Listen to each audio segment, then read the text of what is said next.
way. Okay, right, well I'm Kathleen Gillanders from the King Country actually, Yes. where my father was, and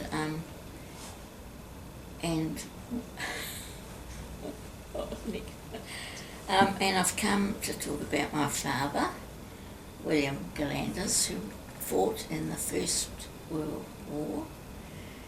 His older brother had been killed at Gallipoli, and so he went the following year, he went to train and he went over there. But he was in Palestine and he wasn't at Gallipoli, so... Yeah. Well, his family immigrated from Scotland. He was one of 11 children, and they came out in 1908. So they hadn't been in New Zealand all that long. And they were farming in Te Kuiti. They cut down the trees and, cleared the land and built the house. And my father, in the letters, he was obviously very homesick. And most of the letters, they don't tell you much about the war. They talk about what's going on at home, and have they burnt that bit of land? Have they ploughed that field? And what are the horses like? And fatten up a pig for me when I come home, and all this sort of stuff. Yeah. Yes. Yeah. So he didn't really write a great deal about the war in No. his letters. No. Why do you think that was? I gather there wasn't.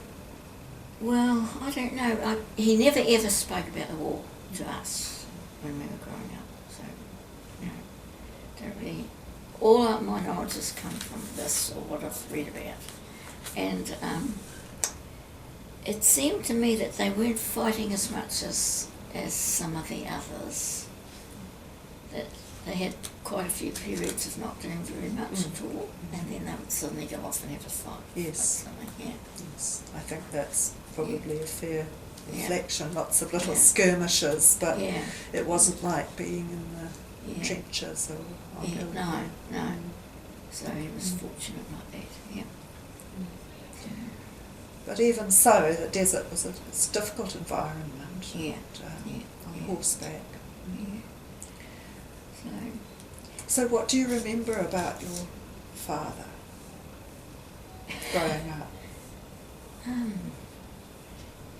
don't know, he was just, just my father. It's just your father, yes. Yeah. Yes, he worked hard. We only had a little farm, and it was barely enough to support us. Milk cows morning and night, and he used to do driving, because by then the family farm had been sold, and he was on another little hilly farm in Te Kuiti, and used to manure it by hand, like this. Yes. Yeah. Hard work. Yes, and then until one year we were almost grown up, I think, and he got the aeroplane in to do it.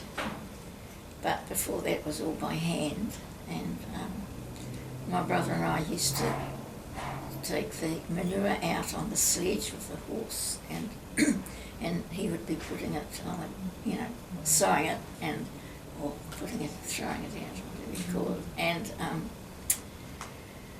and he used to do droving a bit for, bolster the income, and also shearing. He had a Maori man was his partner, Billy Wallace, and they used to do quite a lot of shearing locally, yeah. So a hard-working man, and he kind of put the war behind him, do you think? I think so, yes, yes. He was deaf because he had been wounded. He was shot through the head. Oh. But I think it must have bypassed his brain somehow. Luckily, yes. Yes, but he was deaf from it. It went in the side of his nose and came out the back of his neck. Oh, goodness me. And he was in hospital for a number of weeks before he came home. I find that hard to work out exactly what he was, but looking at the dates and things, I kind of think he was in hospital for quite a number of weeks in Cairo. And then I think from there he came straight home. but he was still considered part of the army for a few more months until he probably recovered, I think. So, obviously the deafness was probably related to the war. Was there anything else that you think that the war service had an effect on him? No, I don't know. I think mentally he was quite good. I don't think he had any problems. He came back. He was a pupil teacher at the local school when he first came back, when they were still on the family farm. And then the family actually moved to Silverdale, and Just north of Auckland. yeah, Yes. and sold the farm. But the man they sold it to went bankrupt, and it was the time of the Depression. So he had came back and worked on that farm, and they only got about half the farm back. They lost a lot of money at that time. The family did, and I think he used to work on the roads as well at that time, and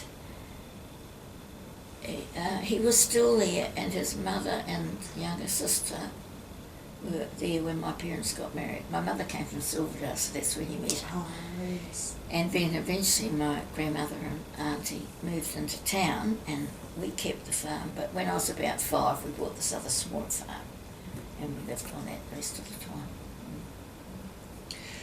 Would you like to perhaps read something from one of the letters? Would that be? Yes. Let's do that. This letter I put in because it describes when he went to Featherston how they trained the horses, and he was very much a horseman. In those, they used to go down to the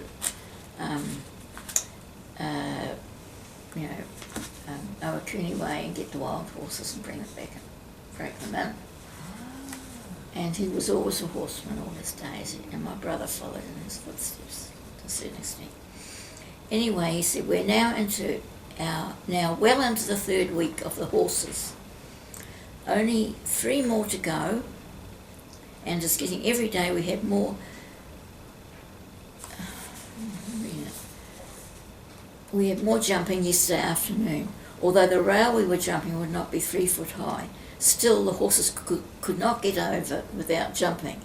First we went over with reins and stirrups, then we went over dropping the reins. When we reached the jump, then the jump was put a bit higher, and we went over without stirrups, then with stirrups and folded arms.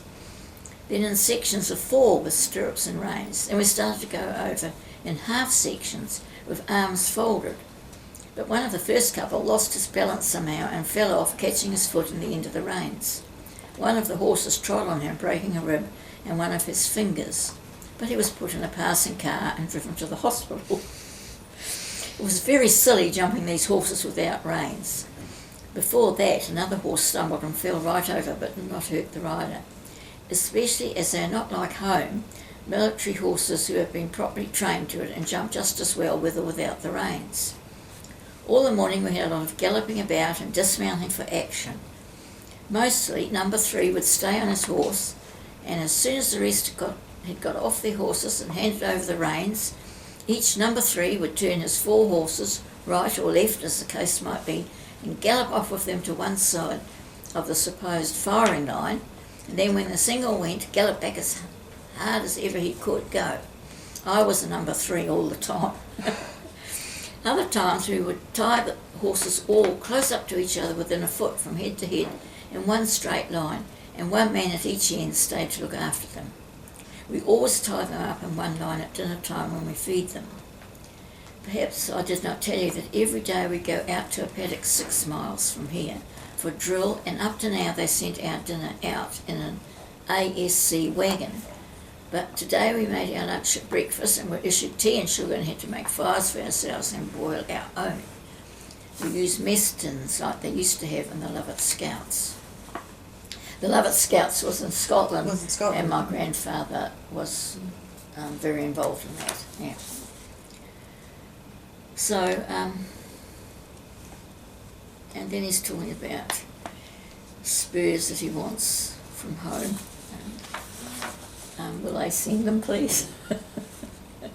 And then it's about I suppose I'll hardly know the old place when I go back with all the fences fixed up, especially if they're all battened. You're not using the horses at all just now, are you? I think that's a bit sarcastic, actually. The boys will soon be looking round for axes again. How is the grass in the new clearing getting on? I hope it has come again all right. Not many turnips, I suppose. Too late.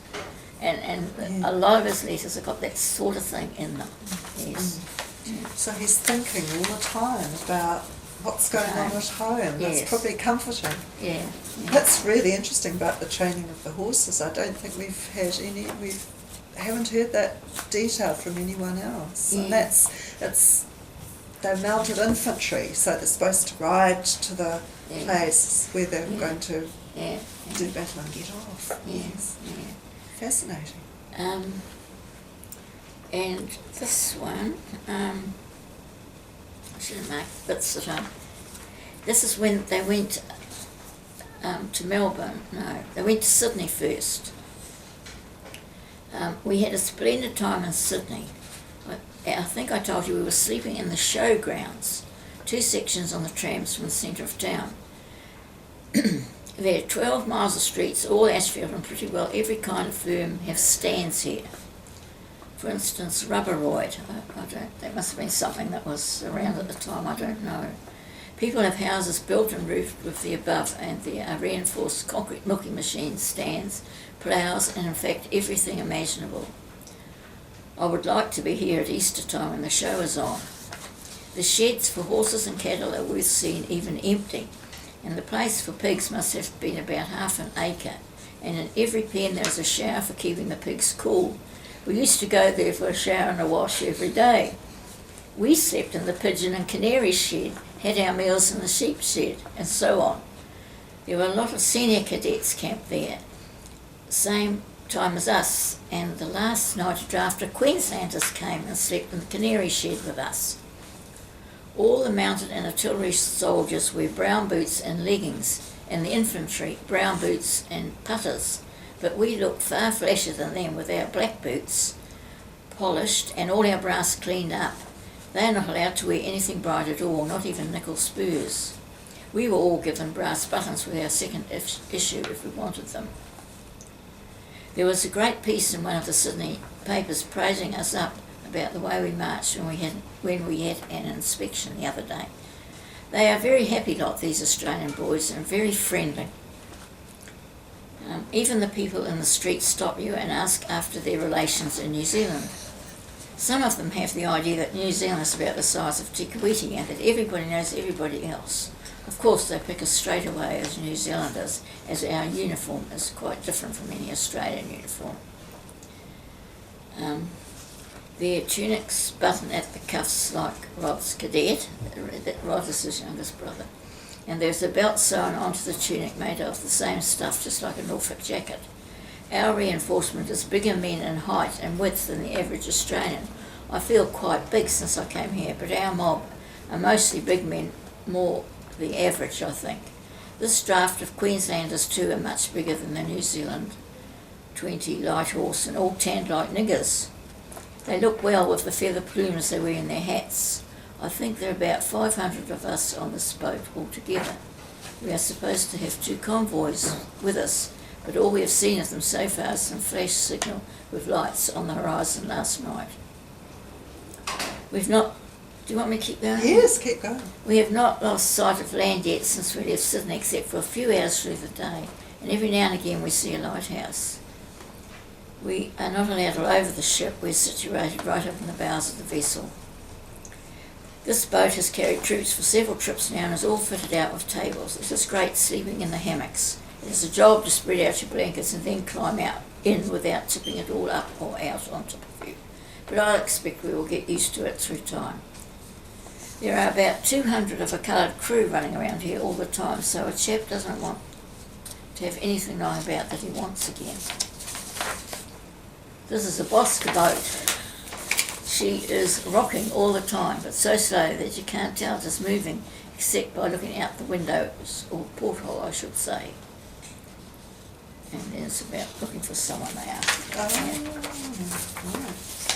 So he was obviously a letter writer. He well, I think he made a commitment to write frequently because his brother had been killed and he wanted to keep them, reassure them back home that he was still okay. Yeah. Right, and this one, how's the grass? And, this is in Egypt.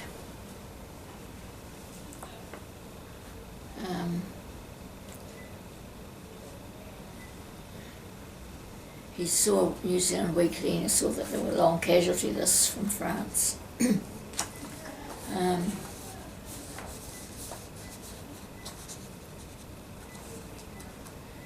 I have never regretted joining this corps, as shortly after we came out here, the rest of the 16th were put into the Camel Corps.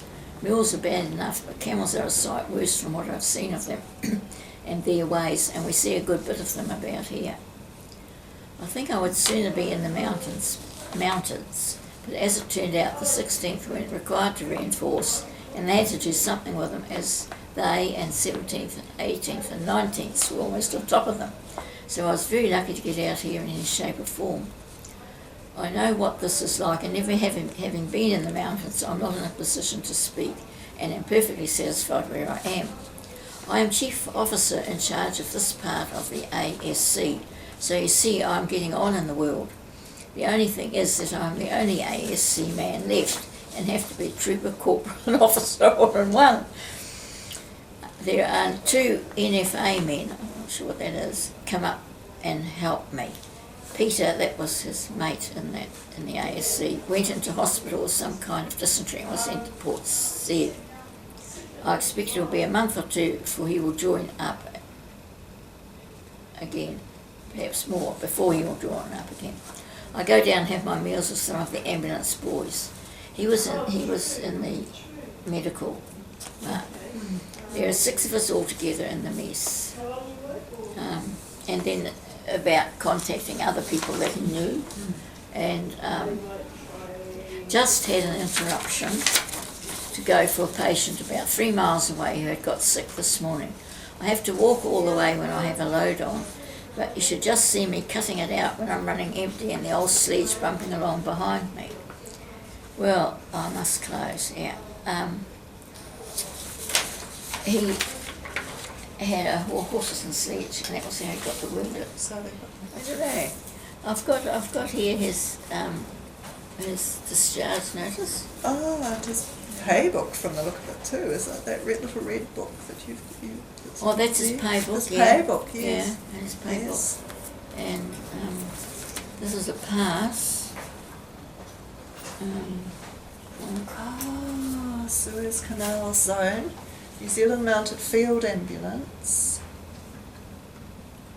He has permission to be absent from his quarters from the 27th of July 1917 to the 31st of July 1917, because he's going to Cairo on leave. And his driver, Gillanders, ASC attached, New Zealand Mounted Field Ambulance. I think the Army Service Corps was, they did all the really important backup functions, like the ambulances and the food and. Okay. Now, what about medals medals? too. Yes. Let's just leave them for now, and we'll when we stopped recording, you can take them out, and Daniel will take some photographs with the camera. But I can see you've got lots and lots of stuff. Everything's been kept, which is wonderful. It often goes. The letters came after my father died. My aunts and that all sent the letters back. I don't know if we had them before then. Oh, right. Because there was a big family, and some of them had left home, so the letters came and were sent all around the family. Some of them were even copied and sent to the other members of the family. Yeah, they were quite a close family, I think. Oh, that's and so after he died, they all were brought back to one central position. And that's him, a That's later him when one. he was older. Oh, Yeah, yes. that was about him. Yes. Hold it up so. 40s or 50s, I suppose. Yes. Yes. Yeah. And that's your mum. Yeah. Yes. Yeah. Oh, that's lovely. Well, But anyway, it's not Tauranga history really, but that doesn't matter to us because you're in Tauranga now. I'm in Tauranga. I mean, my grandfather was from Christchurch, Oh, okay. Canterbury. Yours is from Te Kuiti. So part of it's all the connections between here and the rest of the country, and the connections between the present and the past. So thank you very, very much for talking to us and for bringing in all this wonderful information. So thank you very much. You're welcome.